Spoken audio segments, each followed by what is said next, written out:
Hi, I'm Chris the Fireplace Whisperer, and today I want to walk you through how to measure your fireplace opening for that gas insert, wood insert, or pellet insert that you're planning on putting in its place.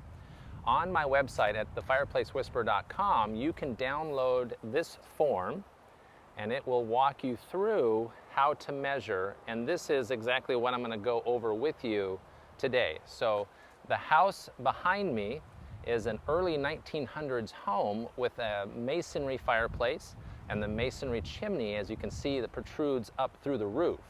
So we're going to go in right now and measure that, and I'll show you how to do that.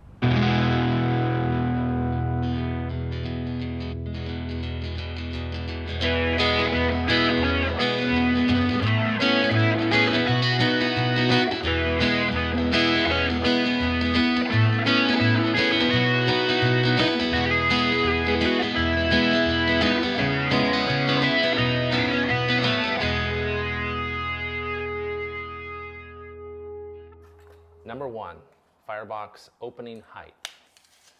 And we're going to measure from the hearth. This is important in measuring for the height. We don't want to measure from down inside the fireplace because a lot of times the floor of the fireplace is lower than the hearth.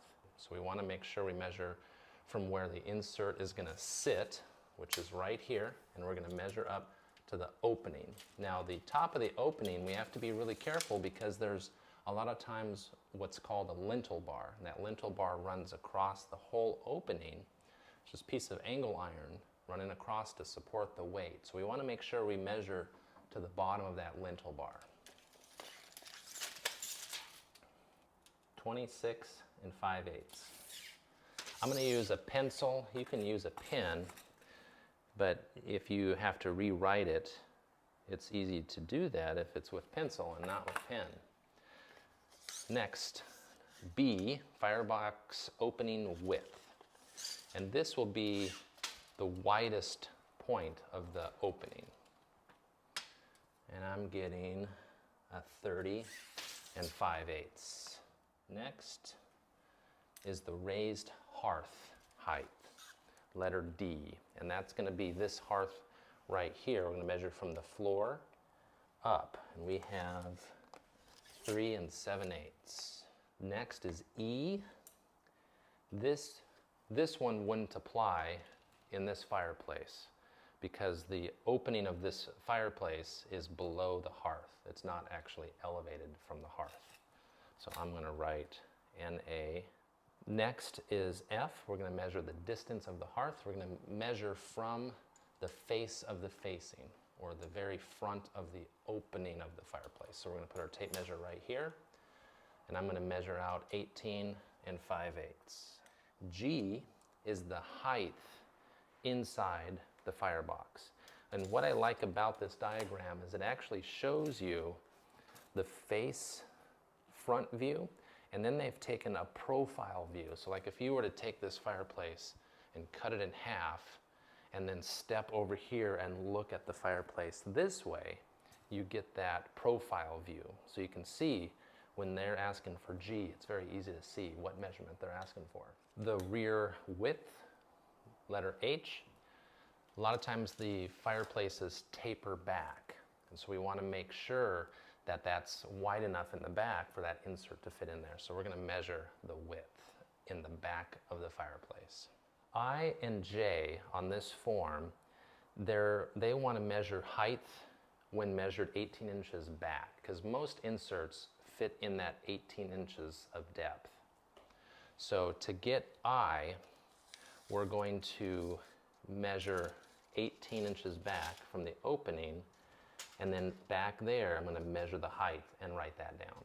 K is the lintel depth, which is that lintel bar that I was talking to you about.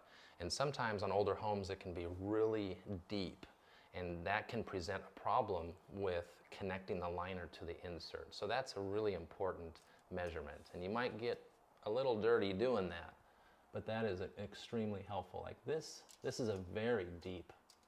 We have 12 1/2 inches. That's a very deep lintel depth.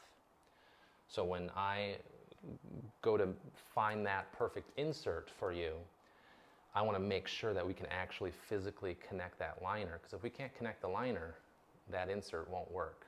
And the whole process will stop, and we'll have to go back to the drawing board to find that insert that'll work. L is the depth of the damper throat. So the back portion usually comes up, and so the throat of the damper is narrower at that point. So trying to get that measurement, that can actually be a pretty difficult measurement to get.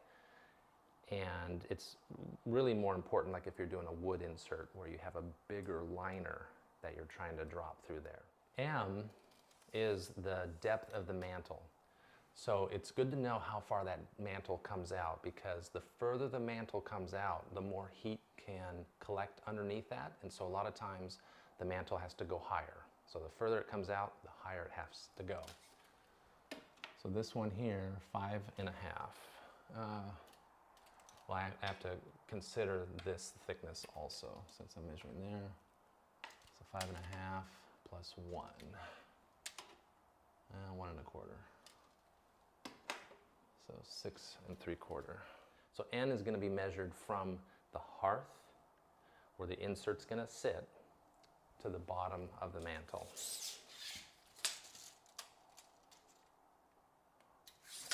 That's 48.5 inches. Next, we want to know the distance from the hearth to the bottom of this trim.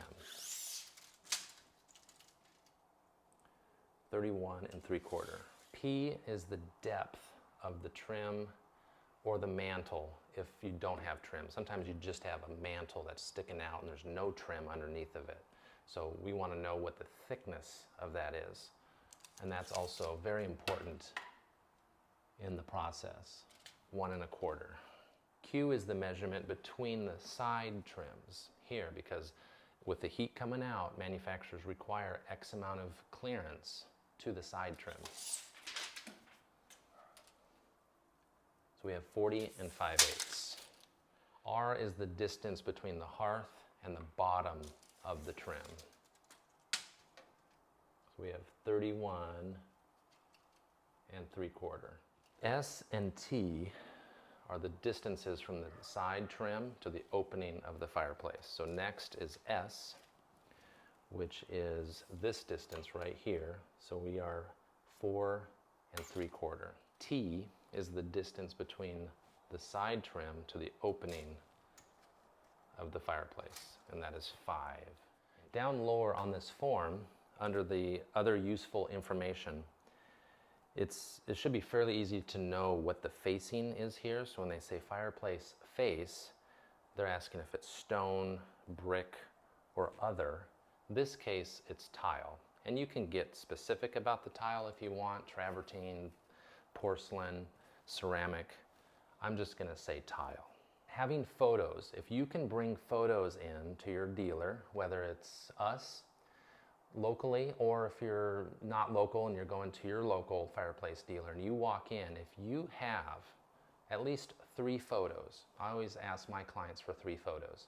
One photo would be a close-up of the fireplace.